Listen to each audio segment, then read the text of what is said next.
everyone, welcome to part 2 of our series, and this is all about creative thinking.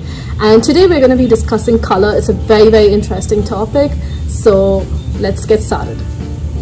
اوكي مرحبا فيكم في الكلاس الثاني من كلاسات التفكير بطريقة إبداعية. اليوم راح نتحكي عن الألوان. فخلال هالبرزنتيشن بتشوفون شلون تقدرون تستخدمون الألوان عشان تسوون قطع فنية إبداعية. So color is a very interesting topic just because you can get so much of emotion using color. So if I use something that is a very bright color, it gives a very different emotion compared to if I use a duller color. And this is how artists use colors to trigger that emotion. So over here you can see the color wheel, and these are the basic standard colors. Now from these colors you can get darker colors by adding black, and you can get lighter colors by adding white. And this is how you get a range of colors that artists, photographers, graphic artists, web designers, fashion designers use to create unique pieces. اوكي بالنسبة حق الألوان كلش مهمة، لأن على حسب اللون اللي تختارونه راح يعطي الشخص إحساس مختلف. فإحنا الحين بنشوف شلون نقدر نغير، شلون نقدر نخلي مزاج الرسمة يختلف على حسب الألوان. So over here you can see this really great example of Vincent van Gogh. It's one of my favorite paintings, The Starry Night. You can see he's combined what we spoke about the last session about lines, using these very broken lines to show this very turmoil, kind of very moving piece. It doesn't look very calm, it doesn't look very, you know, relaxing. It does look like something is happening, it's going to keep moving. And notice the colors are very light. It feels very it looks like the night, right? It's not bright colors, they're more of very subtle calming colors. So he's kind of played with these two. What do you think about this piece? اوكي لما اشوف الرسمة احس ان يعني طبعا مثل ما قلت ان الخطوط اللي استخدمها بطريقة عشان تحسس الناس انه في حركة قاعدة تصير في الرسمة. الالوان طبيعتها اللي اختار كل الالوان الزرقاء. هاي الالوان تحسسني انه مثلا يمكن هاي مأخوذة بالليل، او حسيت انه شوي يمكن المكان بارد، حتى يمكن اللي فوق كنا شوي عاصفة. فالطريقة اللي استخدم فيها الالوان، الطريقة اللي استخدم فيها الخطوط تحسسني انه كنا في نوع من انواع الحركة قاعدة تصير في الرسمة. So color psychology is all about each meaning that every color represents. So when you talk about each color, in our heads we automatically relate them to a specific emotion or a specific meaning. So when you think of yellow, you always think of bright, sunny, you know, just like positivity. Whereas if you think of the color purple, maybe you think of more of royalty. It has a different meaning to it. So here you can see some examples of different brands. You know, so you can see like McDonald's uses this bright yellow color to show that optimism, to show that family. Whereas if you see in terms of fashion, like a brand like H&M, they use red color to show that bold spirit of H&M. Okay. What are like other examples of like maybe different fashion brands that use different colors, and why they use these colors specifically? So if you see most of the luxury brands, like most of them use black and gold, just because black represents this kind of very sleek, luxurious look. When you look at something black color, you always relate it to modern. Okay. You always relate it to this kind of luxurious element. So that's why most of the fashion brands have this black color, and they use gold as well to again add this sense of luxury. Okay. So that's why even Zara, they try to bring this kind of sleek logo that is black color to show that color representation. اوكي بالنسبة حق مجال الازياء احنا نلاحظ ان في البراندات المختلفة مثلا H&M يستخدمون اللون الاحمر عشان ان يحسسون الشخص بالاكسايتمنت انه لما يشوف اللون. عندنا الوان مثلا الاسود، نلاحظ ان البراندات اللي لكجري صايرة هاي البراندات يحبون يستخدمون الاسود، بعضها يستخدمون ذهبي، لان هاي الالوان لما يشوفها الشخص يحس انها كلاسيك وانها يعني الوان كلش راقية. فهاي الاحساس اللي هم يبغون الناس تحسه لما تشوف البراند مالهم او تشوف اللوجو مالهم. Yeah, so this is very interesting, and now we'll go into warm colors and cool colors. So warm colors is where in the color wheel, the colors that kind of signify warmth And they always, when you look at them, they give that feeling of summer. So it's more of red, orange, yellow, and this very light green. And on the opposite end, you have cool colors, which is more of this winter feel, which is more of blue, light blue, purple, and like a bright pink.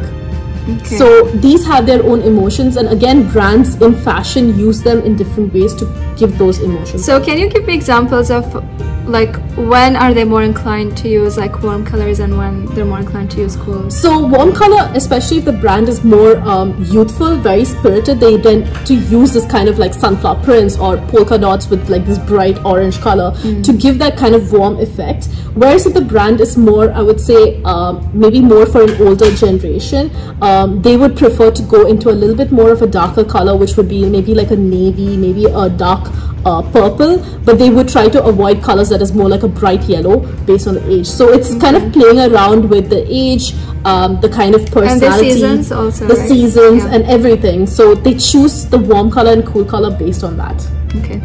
اوكي بنشوف هنا عندنا الالوان الحاره والالوان البارده. طبعا هاي الالوان بتشوفون ان البراندات اللي في الفاشن يستخدمونها على حسب المسج مال البراند نفسه.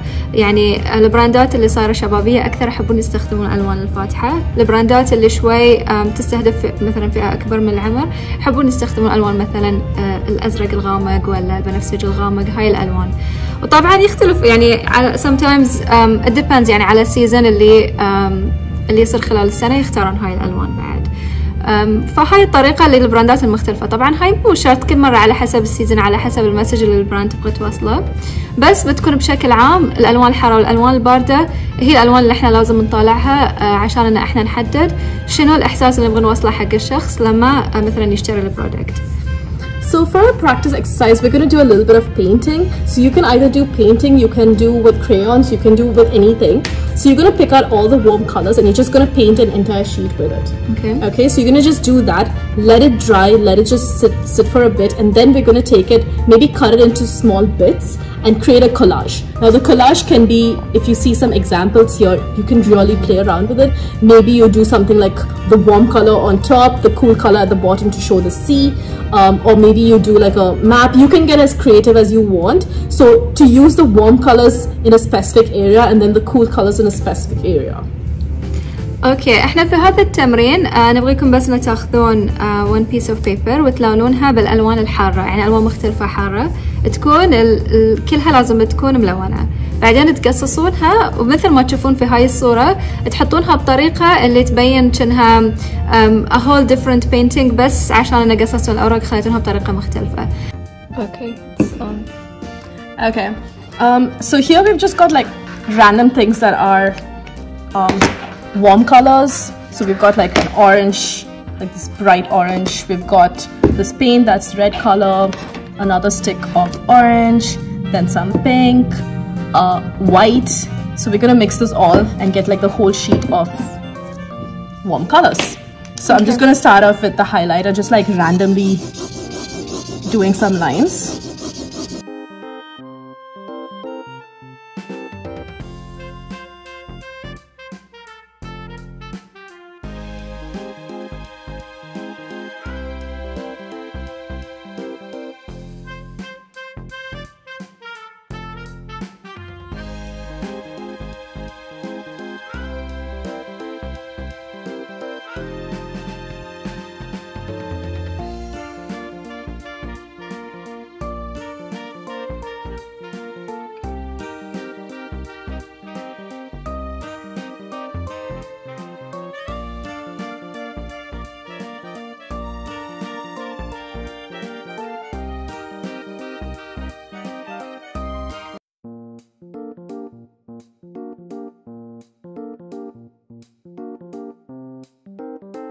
You're gonna see in the next part what happens. So we're gonna just like dry this completely, and then we're gonna cut this into bits, like small pieces, and then use that to create a proper artwork.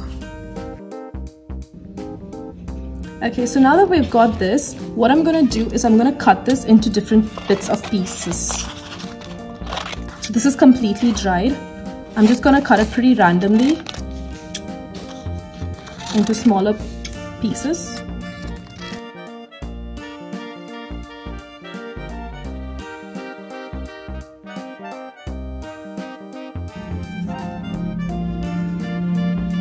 So you're gonna put the glue first on the entire paper? No, I'll just stick each piece. So I'll remove this piece and I'll just stick it. So I'll do each piece at a time, because if I do my full paper, then the white spots will be empty, and it'll just have glue. So instead of that, I'll just take each paper, put glue, and then stick. And so I get my final artwork. All the extra pieces I can just cut off, so I have a finished rectangle piece. Okay. ففي هاي التمرين بعد نفس الطريقة، إذا سويتون الإكسرسايز بليز طرشوا حقنا، وإحنا بنعطيكم فيدباك أو حتى بنحطه في الأكاونت مالنا. Okay, so our next topic is going to be about shape and form, and this is going to be on Saturdays, so looking forward to seeing you there. اوكي، شكرا لانكم تابعتونا في هاي الكلاس، وبيكون المرة الجاية بنتحكى عن الاشكال.